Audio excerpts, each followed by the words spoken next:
Hi, I'm Wes Allen with DM Tales, and one of my cool highlights at PAX Unplugged was that I got to do a playtest of the upcoming Godzilla RPG. Let's roll it.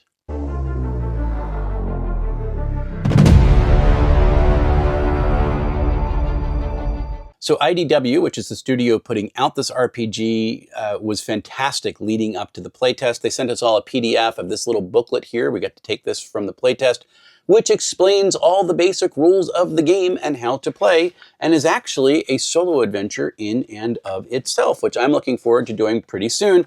Maybe I'll do that on camera with all of you. That would be kind of fun. They were really, really cool about explaining the rules. It's very simple. There are no dice. It uses a standard playing card deck. You build a modifier from your character sheet, but it is not just building a modifier based on, well, I have a +1 here, a +2 here, and a +3 here.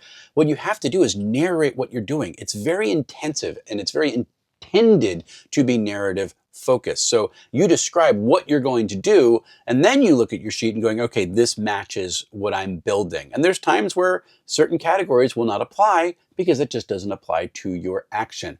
Really, really cool stuff. And I do think that they did a very good job explaining in the interview, which I will show, how to get rid of the sorry problem, which is when you're using a deck and you shuffle it and leave it that way, the outcome of the flips are pretty much predetermined. Not entirely in this game, but more so than not. But they do a really good job of explaining how they're getting around it in our interview. Had a really good time playing, and I'm looking forward to seeing what they're going to do with this in the future. Right, so I'm Chad Wood. I'm the Specialty Product Manager for IDW. I co-work and co-control games, IDW games, with Ellen. Ellen? Hi, I'm Ellen Boner. I'm the games manager at IDW, and I also am the lead editor on the Godzilla TTRPG. Awesome. So speaking of the Godzilla TTRPG, it is soon to be hitting Kickstarter. Yes, it is. So I will get the link for that and put it in the video when I do it. But when is it going live on Kickstarter? So currently we have a early March, should be March 2nd or March 3rd. It's the first Tuesday in March is our launch date. Okay. And what is do you have your goals announced right now for what you're looking to reach? Can you announce that yet? Or is it still kind of, we're determining what we need to hit? Our goals are still a little under wraps as we're trying to finalize some certain stretch goals and tier settings and everything. Expect those to be announced January, about mid-January is when we have an announcement for those. Awesome. So when we're talking about rewards right now, are we going for like a stitch binding book? Is this going to be print on demand? Like how is it going to be delivered to folks? Delivered, once we get the numbers in, we do have a special cover, a Kickstarter exclusive cover that's going to be produced. Okay. We are expecting fulfillment to be done for the book and any additional add-ons that you may have with the book, any additional products that we get in your tier to be done in October of 26. Okay, so it will be an offset print book? Mm-hmm. Okay, awesome. How much of the book is currently done? Okay, so we are currently in development on it. We have playtest materials here. We have the entire starter set of the rules. We're currently working on the very exciting, yes, we also have this. This is actually our Learn to Play demo. It involves a solo play adventure. This actually is going to be a chapter in the book as well. It is an excellent how to play, by the way. Thank you very much. Yeah, Yes. so this is going to be a chapter in the book that will be repurposing the same solo play adventure for a chapter in the starter introduction section of the book.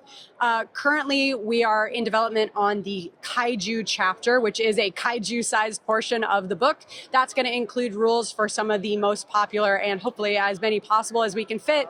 Kaiju, each Kaiju is going to get a multi-page spread, multi-page antagonist combat sheet. Mm-hmm. And then we're also going to have instructions for how to build your own Kaiju. So I would say, I don't have an exact percentage of it, but we are well underway in it. And the play test we're doing today, we are still in the play testing phase. So we are still refining rules, and we're taking player surveys from everyone here today. Awesome. To refine the play test. But we're feeling really good about the rule set, and we're happy to roll forward based on the reactions we're getting. Sweet. And for folks who are wondering, like, well, how am I going to be playing in Godzilla's universe? Like, what are some of the mechanics that you're using in this game?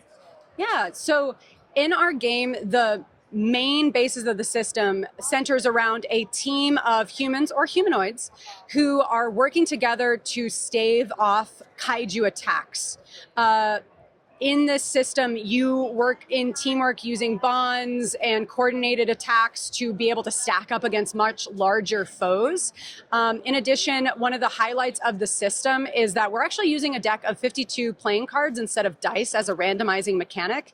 What I love about this is that as the way I love to put it, is cards have memory in a way that dice don't. Okay. A die can roll a 20 a million times over and over and over again. When you have a set of cards, if you play the ace of spades, you no longer have the ace of spades, which adds up to some really interesting math on the back end and some really fun agency for the characters. One thing we're playing with is the idea that characters have a hand of cards that they get to play from, which gives you so much agency when you're going into a challenge that you can really build up and just stack and stack and stack bonuses to be able to essentially guarantee a success. The thing is, that is a limited resource. So while you can have a guaranteed success sometimes, that is something you can only do sometimes sparingly, which I know you just did a playtest, so I'm sure you're very familiar. Anything else you want to call out on that, Chad, for mechanics? No, I think you covered a lot of it. The only thing I wouldn't even add, I would just say, is that a lot of it, as we discovered during your playtest, I'm sure you've done all weekend, is that this game is specifically story-driven. Right. So the more story that you're able to put into each of your actions, the more you're able to justify the abilities and the traits that you're using in those actions, the more likely you are to get a success. And I think that really helps the whole table get more involved in the story as you're playing along. Absolutely. Ooh, thing almost came down on you. Oh no, Godzilla.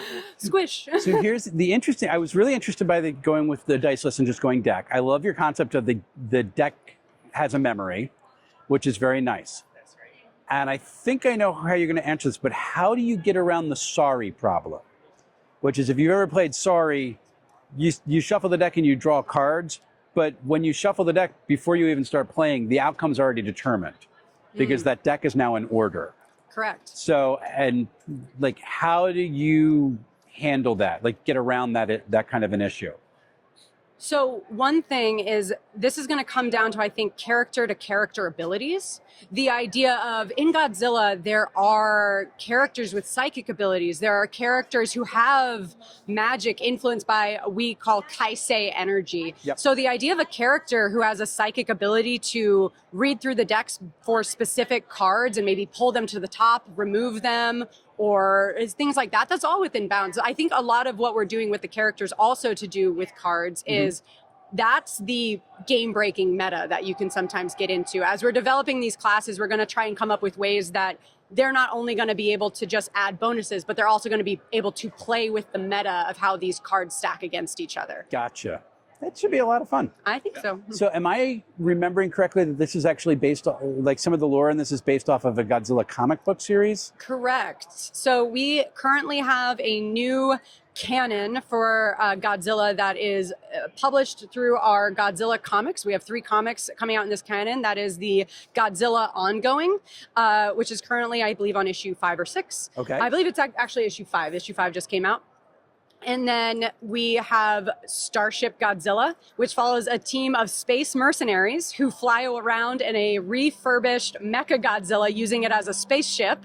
And then we also have Godzilla Escape the Dead Zone, which is set in a wasteland in the United States that was destroyed by a kaisei incident of some kind. Okay. And it focuses on mutants and cults who are living in this wasteland environment. Those 3 books are a heavy inspiration for this setting. We're obviously pulling kaisei energy into the game as our way of looking at the mystical scientific energy source that powers all kaiju. And our writers on this game, who also developed the base system, Jervis Johnson, Mark A. Latham, and Gav Thorpe, have been doing an absolute incredible job. They love pulling from that world, and then they also love developing this base system. So yeah, they've been doing a fantastic job. That sounds absolutely fantastic. So for folks who are considering doing the Kickstarter, no pressure, but just give your elevator pitch for why they should back it. Let me think. You should back it because this game is going to be, in my opinion, probably the most rewarding teamwork smash big monster game that's going to be coming out in recent history. Also, I think this system is a unique window into how we can use cards as a randomizing mechanic that you're gonna want to steal from for your own game. There's a crisis clock mechanic that I absolutely love that I want to pull into my other games. Like I want to pull it into my D&D game, even though that's dice based. So I think that's going to be absolutely fantastic. Also, the art is going to be so much fun. We're pulling so much art from our existing Kaiju, like Kaisei comics, and this is also the first ever Godzilla officially licensed, Toho licensed Godzilla TTRPG. So the big dude is coming into the TTRPG space for the first time, and you do not want to miss that. You want everybody to be part of history. Anything else? You stole my opening line. I was going to say, this is, as Ellen just said, one of the elevator pitch moments I think is for Godzilla fans. This is the first time you're going to be able to play a TTRPG in a Godzilla universe. And while we are heavily pulling from Kaisei for a lot of the mechanics and stuff, the idea that you can play with any of your favorite Godzillas is completely out there and open. There are other mechanics other than just I'm a superhero fighting. We're also talking about ways of getting crowd mechanics involved, things like having the National Guard in play, things like that. You can play -1 Shin Godzilla. All of them are open to you through this game. And I think for Godzilla fans specifically, yeah, this is a fantastic way of doing things. It's all open to your imagination in that sense. Awesome. And then for role-playing fans, the other side of that coin, right? This is a really solid, really intelligent system with memory, as Ellen had said. Those cards have memory. As I got to experience with you, the storytelling aspect is a really intricate part of it. I think this is a really unique role-playing experience. So if you're a role-playing fan, I think you're going to want to try this. If you're a Godzilla fan, I think you're going to want to back and see what we've got going on there. And if you're both, there's no reason not to explore this game. Very, very good. Well, listen, I want to take up so much of your time because it is the end of the night. But thank you so much for it. Good luck on the Kickstarter. And as things go out, I would love to talk with you some more. Yeah, so thank you very much. Thank you so much. Bye, guys. Bye. Bye. Folks, if you enjoyed what they said or what I was talking about before, please make sure you go over to their Kickstarter and sign up to be notified when it goes live. This is not one you're going to want to miss if you are a fan of Kaiju and really cool monster narrative first RPGs. This is going to be a lot of fun. Folks, if you enjoyed this video, please consider doing the like, comment, share, and subscribe routine because it drags me out of the YouTube algorithm's abyss and gets the channel out there in front of people's eyes where they can do more like, commenting, sharing, and subscribing.